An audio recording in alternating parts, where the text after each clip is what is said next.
আমার স্বামী একটি চোরাবালির মধ্যে আটকে গিয়েছিল, কিন্তু চারপাশে অনেকগুলা জম্বি থাকার কারণে আমি আমার মেয়েকে নিয়ে সেখান থেকে পালিয়ে আমার রুমে চলে আসি। তারপর একটি আলমারি দিয়ে দরজাটি বন্ধ করে দেয়, কিন্তু হঠাৎ করে একটি লোক বাঁচাও বাঁচাও বলে চিৎকার করতেছিল। তাই আমি একটি বন্দুক নিয়ে ওই লোকটির ওইখানে গিয়ে দেখি অনেকগুলা জম্বি লোকটির উপর আক্রমণ করতেছে। তখন আমি বন্দুক দিয়ে জম্বিগুলোকে মেরে লোকটাকে বাঁচিয়ে নেই, কিন্তু হঠাৎ করে আবারও অনেকগুলা জম্বি চলে আসে। তাই আমি সেখান থেকে পালিয়ে আমার লুকানো রুমে চলে আসি।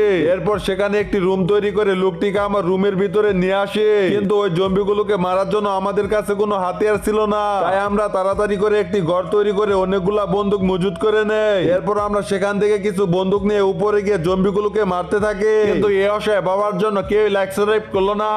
আমার স্বামী একটি চোরাবালির মধ্যে আটকে গিয়েছিল, কিন্তু চারপাশে অনেকগুলা জম্বি থাকার কারণে আমি আমার মেয়েকে নিয়ে সেখান থেকে পালিয়ে আমার রুমে চলে আসি। তারপর একটি আলমারি দিয়ে দরজাটি বন্ধ করে দেয়, কিন্তু হঠাৎ করে একটি লোক বাঁচাও বাঁচাও বলে চিৎকার করতেছিল। তাই আমি একটি বন্দুক নিয়ে ওই লোকটির ওইখানে গিয়ে দেখি অনেকগুলা জম্বি লোকটির উপর আক্রমণ করতেছে। তখন আমি বন্দুক দিয়ে জম্বিগুলোকে মেরে লোকটাকে বাঁচিয়ে নেই, কিন্তু হঠাৎ করে আবারও অনেকগুলা জম্বি চলে আসে। তাই আমি সেখান থেকে পালিয়ে আমার লুকানো রুমে চলে আসি।